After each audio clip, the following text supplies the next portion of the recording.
Every child, every family, every community.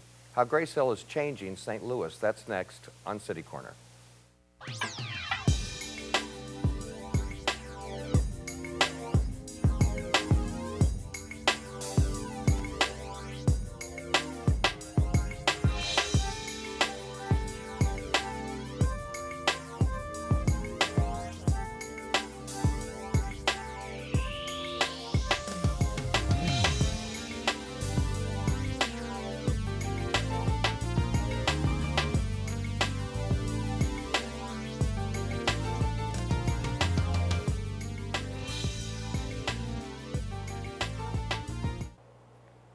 I'm Steve Potter, and welcome to City Corner.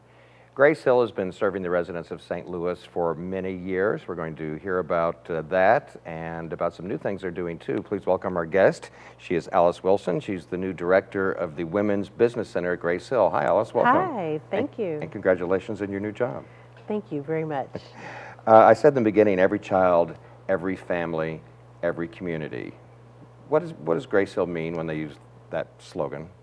Every child, we have a Head Start program that services our community for the children.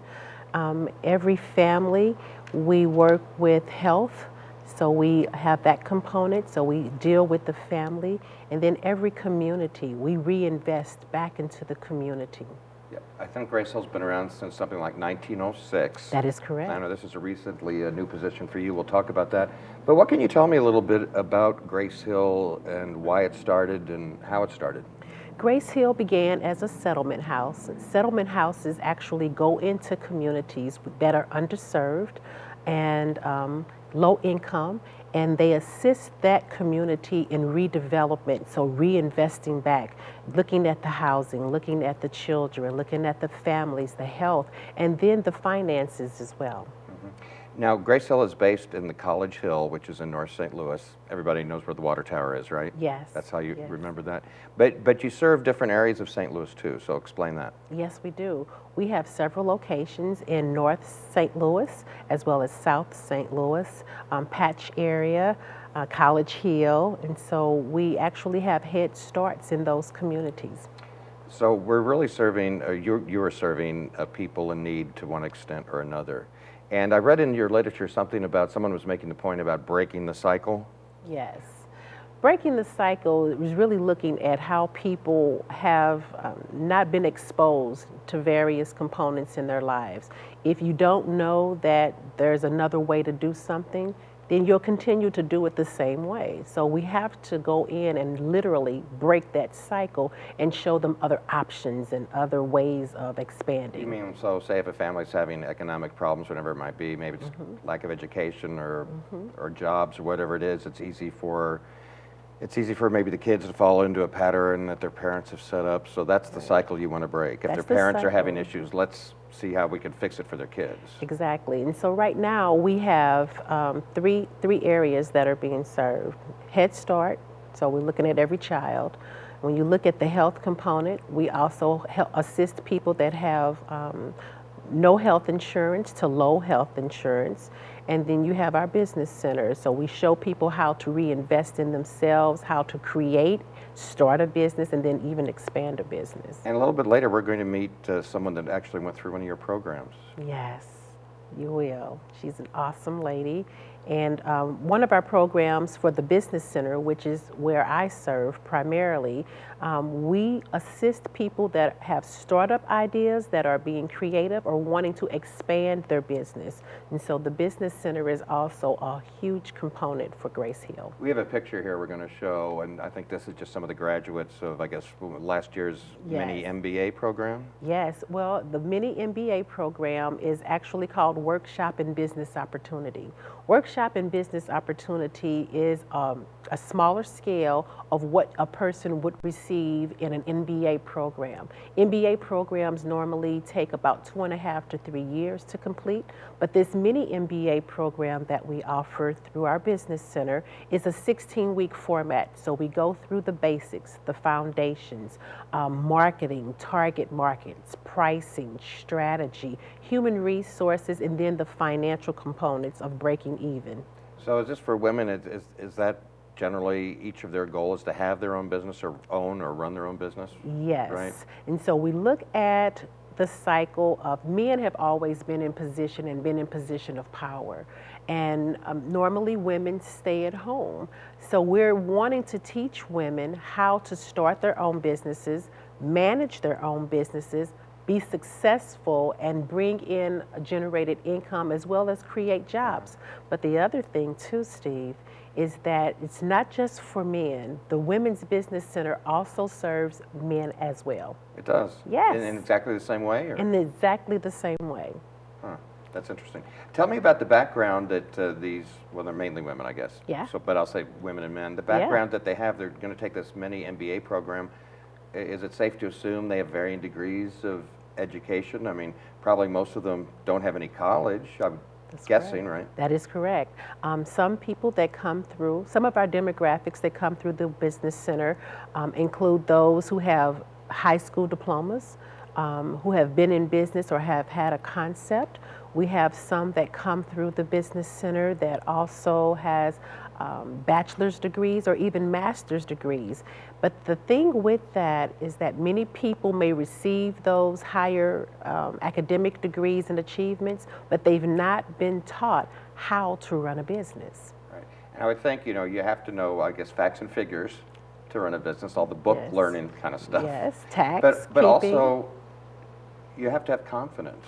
So is that something you address? Yes, we just have a class that recently began, and the first class is very motivational. And so I have some awesome facilitators that come in and do the training. It's really about taking that leap of faith, stepping out and having courage. No is not an option. I can't is not something that we formulate in our conversation. I can, I will, because I think that I can. Well, you know, I think running a business is something maybe we all sort of like think about from time to time, but it seems so risky to me. I'm playing devil's advocate here. That's great. So, I mean, it's a risky endeavor. It takes money. You kind of put everything you got on the line. Yeah, you know, every day, many people within the St. Louis area, they get up, they dress up, they go to work for someone else, and they think that they work hard. Well, you really work that much harder when you have your own business. Right. And the goal is, if you can make someone else money, why can't you make your own? Do you give them any guidance as far as like what type of business they're interested in? Do you try to point them in any direction, or is that just up to them? That's really up to the individual. Many of them come in with their own ideas, their concepts. Some have salons, some are caterers, some are in cleaning, some are in fashion, some are in retail. So it varies. Radio, we have various components that are interested. Maybe you can help me in some way? Or? I can. Do you have to have certain qualifications, not qualifications, but are there certain guidelines to qualify for being in your program? Do you have to live in a certain neighborhood? Are there income guidelines or anything? Okay, great question. So certain neighborhood, the Business Center is open to anyone in the St. Louis area. We're willing to assist anyone that comes through those doors. Once you come through the workshop, you have a lifetime component to a counselor that will assist you in your business. So if you're looking to expand, or if you're looking at doing a loan, or if you're looking at to revamp your business plan, you now have a lifetime of coaching through our Business Center. Are loans a problem sometimes? Maybe particularly with people, if you're low income to begin with, and maybe you don't have a lot of education, maybe you haven't had a great job, I would think qualifying for a loan could be a big problem. Sometimes it can be, but the largest piece that a person would want to look at is their business plan. Everyone wants to know, what is your vision? How do you plan to achieve it? What's your cost break-even analysis? What's your target market? What's your pricing? All of those are components that you would present to a lender that they would look at, but we help you make sure that you're successful. What's that show I see on TV? I mean, is it Shark Tank when people pitch their ideas? Yes, And yes. So you must kind of relate to that when you watch that. I do, and I actually want to create something like that so people can come in and really present their ideas to a lender, and then they have that right now FaceTime. Because that's part of it. It's great Yeah. to be smart and have a good idea, but if you can't sell it, Right, that's the goal. You have to sell it. Everyone has an idea, but are you successful with that idea? And we want to make sure that if you have an idea, that we assist you in being successful in creating it. So you've only been on the job since the beginning of the year, maybe, something like that? Yes. You were with Webster University. What did you do there? I was the assistant director at one of their extended sites. I also served as a lead advisor, so I actually oversaw about 21 different graduate and undergraduate programs.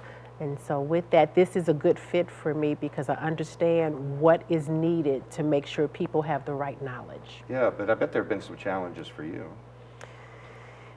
Yes, I'm just moving really fast. I think you talk about moving fast, you really kind of hit the ground running, as I think the way you expressed it to me earlier. Tell me what your first month or two were like. My first week, and as the director, I actually came in and we had a graduation for a completion of a workshop and business opportunity class. 22 persons actually completed the class, and I was responsible for making sure that we had the celebratory event put in place, and we did it.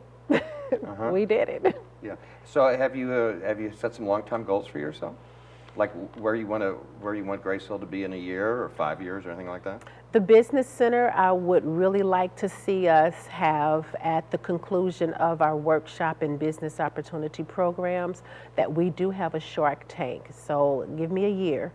I would like to have those lenders on site so that way those persons who have completed their business plans can present their ideas and have some funding to assist them. When we come back from the break, we're going to meet one of the graduates from your business center, Carla Reed. Tell me about her. Carla Reed.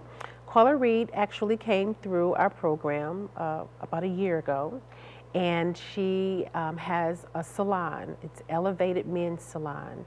And because of her successes at the Business Center, she was nominated to be one of our Wall of Fame recipients. Every March, we have a Wall of Fame event to celebrate the women who are achieving in their business. All right, well, we're going to meet here. You'll stick around. I will. We're going to meet Carla and hear her story as well. So we'll continue with City Corner right after this.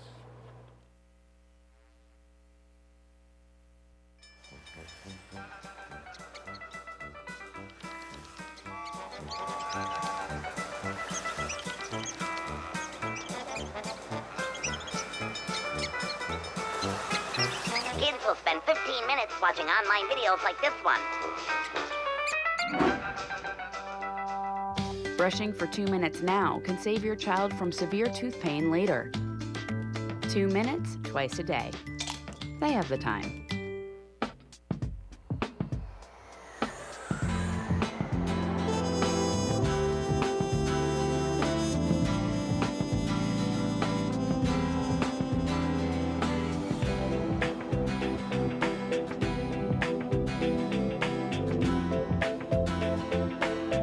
Experience St. Louis!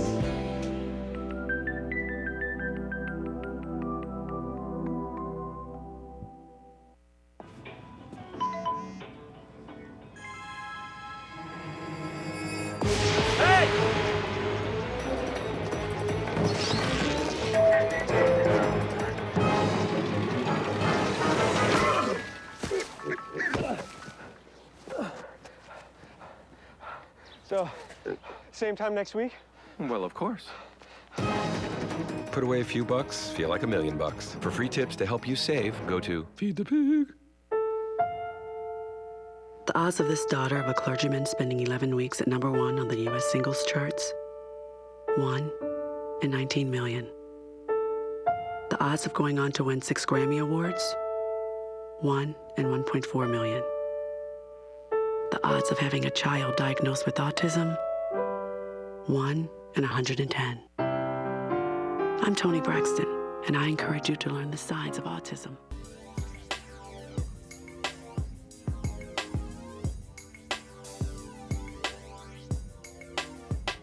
I'm Steve Potter. Welcome back to City Corner. We're talking about GraceHill today, specifically about their Women's Business Center. We've been talking with Alice Wilson, who is the new director for the Women's Business Center, and we'd like to welcome someone right now. She's Carla Reed. She owns the Elevated Men's Salon in the Central West End, and she was a participant in some of the services that GraceHill offers. Welcome to the program. Hi, Steve. Thank you. How recently of a graduate are you? I graduated December of 2011 from the Women's Business Center and opened my business May of 2012. Mm-hmm.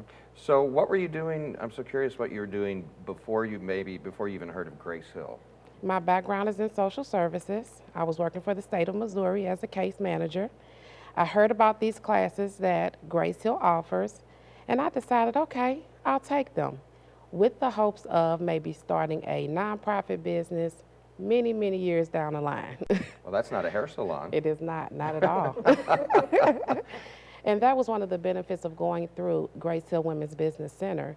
They showed me how I could take my vision and actually start a for-profit business almost immediately. Let's talk a little bit about how Carla's experience is like maybe some of the others. And she's running a hair salon now, but can you give me examples of what maybe some of the other women are doing? Oh, some of the other women, we've had a person who has come through the program who wanted to start a radio program. She wanted to start an enterprise, actually. So she's doing television, she's doing radio, she's also having speaking engagements, and so things of that nature. You have those that come through that are wanting to expand their catering businesses. I have a new person that's in the program now who's wanting to find a location where she can really start her business, have her own cooking facility, storage, refrigeration, and it just expanding. She's also looking at presenting a contract to one of the local stores here, grocery stores here in St. Louis. And so it's those types of ideas and concepts that people present the business center with, and we help them really put it into fruition. So Carla, when you started the classes at the Women's Business Center at GraceHill, you didn't then know that you wanted to have a salon, am I right? I did not. No, I did not, Steve. So how did that come to you during this process? Well, the instructor at the time, I knew that I wanted to do something that would strengthen and empower men. I felt like there weren't enough programs in St. Louis area that cater to helping men reach their goals. During the class, I spoke with my instructor about what I could do. He said, well, Carla, maybe think outside of the box. And we came up with a men's salon, a barbershop, as a matter of fact. So it was a little far-fetched for me in the beginning because I do not do hair. I was going to ask, I don't you have don't a have any background, cosmetology license. right? I'm not a barber or anything. Again, my passion is strengthening and empowering men in the field of social services. And so he taught me how I could do that without necessarily having the background in performing the services. So I hired independent contractors, barbers to come in and provide the service. I take care of the business end of everything, and I make the connections within the community and bring community services into the barbershop. So you pay the bills and I guess work on marketing. Basically, yes, sir. When you say bring services into the barbershop, what do you mean? We have partnered with so many different nonprofit agencies. So we've partnered with 100 Black Men. They come into the salon and do Men's Health Matters campaigns. They take blood pressure checks, they talk about prostate, and just men taking care of their health. We've partnered with Big Brothers Big Sisters. They have come in and held a male campaign drive, male mentor campaign drive, to get more men engaged in their program and assisting single families with having men companions to help with their children in the home. You call your place Elevated Men's Salon? I do. Am I right in thinking you don't call it elevated because it's on the second floor? I call it elevated because when people come in the door, we have an expectation. We have an expectation of them to do better. We have an expectation of ourselves to do better and be more engaged with one another and just helping each other get to the next level in our own personal goals. So how many men or women do you go through this program in a year's time? Does that vary? It does vary. Being new to the program, I actually set a goal of having at least 30 people come through the program for our spring courses, and I reached that goal. Originally, we had 2 people that were scheduled to come through the program, and I was thinking, how in the world did I throw that number out there, and how am I going to obtain it? And that's just an example of when you set your mind to do something, you can achieve it. You just have to have the right mindset. You have to have a positive thought process in what it is that you're wanting to achieve. Carla, So did we you have have that 30. already? I did. You seem like a confident person, like I maybe you did. had a little confidence going into this? Very little. Very little, but I had the support of the GraceHill Women's Business Center. I had the support of the others, individuals in the class who were starting their own businesses, and we bounced energy off of each other the whole time. But you told me, you're not a cosmetologist. You don't I have a am back- not. Were there ever times where you sort of doubted yourself, where you thought, like, what am I doing? Am All I the getting in time. too deep? All the time. For example, I was a recipient of the Wall of Fame event in 2014. When I got the phone call that I was a nominee for that, that was the perfect time, because it was 2 years into my business. I was doubting myself on whether or not this was the right thing to do, and I needed some sort of confirmation. And that call was the confirmation that I needed to have to know that I was on the right track. You mentioned the Wall of Fame, and let's show now we have a copy of an invitation to the Wall of Fame event. Would you tell us a little bit about that? So the Wall of Fame event actually allows us to celebrate women. Every March, we have the Wall of Fame event, and we celebrate at least 4 to 5 women who have been in business for at least 2 years, and they are expanding, they're growing, they're creating. Another one of our Wall of Fame recipients, and I have to share her story. Her name is Corey Elliott. Corey Elliott is CMT Roofing, and she came through the Women's Business Center. She secured the contract with St. Louis Lambert Airport and created over 75 new jobs. Wow. How phenomenal is that? And so GraceHill is doing wonderful things, big things, and supporting women's dreams, their visions, their goals to be successful entrepreneurs. And these are just small businesses. They're not big conglomerates. They're just small businesses doing right. great things. Yeah.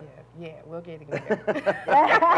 Slowly but surely. Speaking about the Wall of Fame, we have a picture now of, I think it was the class, Carla, that you graduated from. If we can take a look at that, and there you are in the red dress. Oh, yes. Did you when you're involved in this, do you get to know any of these other women very well through this process? I do. We build relationships with each other. A few of us have sat on the advisory committee for GraceHill and continue to be involved. And this has been a community collaborative effort for me in going into business. I received a SBA grant from Justine Peterson. So they were able to assist me with the startup process and the funds that I needed.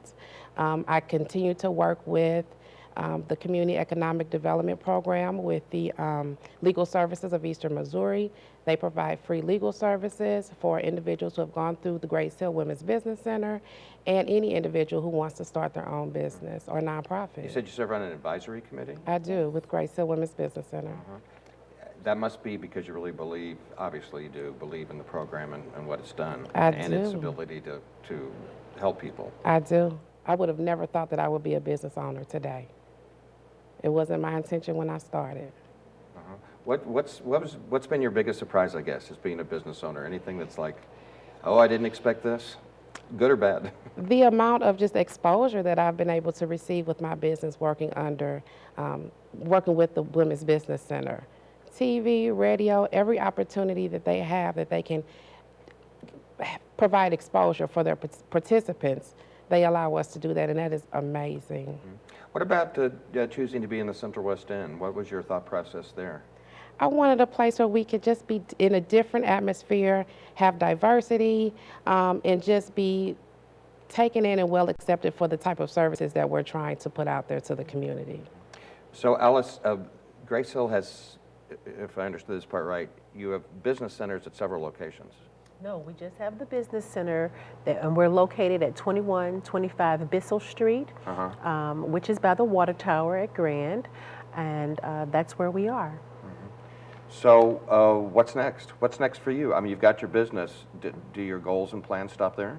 It does not. I've just created a partnership within my business where we intend to expand and grow and maybe have several locations of Elevated Men's Salon. What's the key to your success, do you think? Taking advantage of any opportunity that presents itself, no matter how uncomfortable it may be. What do you think her key to success is? Her key to success is staying in touch with those who will champion her cause. You have to have those people who believe in you, who will support you and assist you in achieving. And I think that is the key to anyone's success. But of course, being a part of GraceHill Women's Business Center as well. You're right. So. Well, here we are. We're well into 2015. Down the road, this summer, this fall, anything coming up you might want to mention, or things that you're doing? We will have another business program that will begin, and that will begin in August of this year. And so we normally have classes that begin in August as well as in February of each year. And we try to offer at least 4 classes each time. And so this August, I'm looking to fill 40 slots to assist those that are looking at starting a business, expanding a business, revamping your business plan. Whatever we can do to assist you, we are here to make sure that you're successful. And would the average person be surprised at the amount of entrepreneurship there are, especially in some struggling neighborhoods like College Hills? Perhaps, you know, you might paint this stereotype picture like there's nothing going on there. No, there are businesses that are in that area that we do go out and visit. I'm actually on a campaign right now to go and visit the various businesses that are in the area, take them flyers, take them our brochures. We have legal clinics, we have the business speaker series, and so we have a lot of things that will assist them to be successful. Well, Ms. Wilson, thanks so much for being here. Thank you. And, thank you so much, Steve. We'll have contact information come up and people can explore that. I'm going to give you the last word, Carla Reed. How has going through this program at GraceHill, the Women's Business Center, and opening your own business changed your life? It's changed my life in so many ways. I have gained exposure in the area that I'm passionate about. I've been able to perform a service that I am passionate about, and I've been able to impact others' lives the way that GraceHill has impacted mine, and I'm excited about that. And your message to maybe some women or men out there listening right now? If you have an interest in business and you would like to explore it, please contact GraceHill. That is definitely the way to go. And we'll have all that information come up. Thank you for sharing your personal Thank you. story, and best of luck in your new job. Thank you. Thanks for being here. You do great work. Thank you. Thank you. I'm Steve Potter. That's it for this edition of City Corner. Join us next time. Thanks for watching. Bye.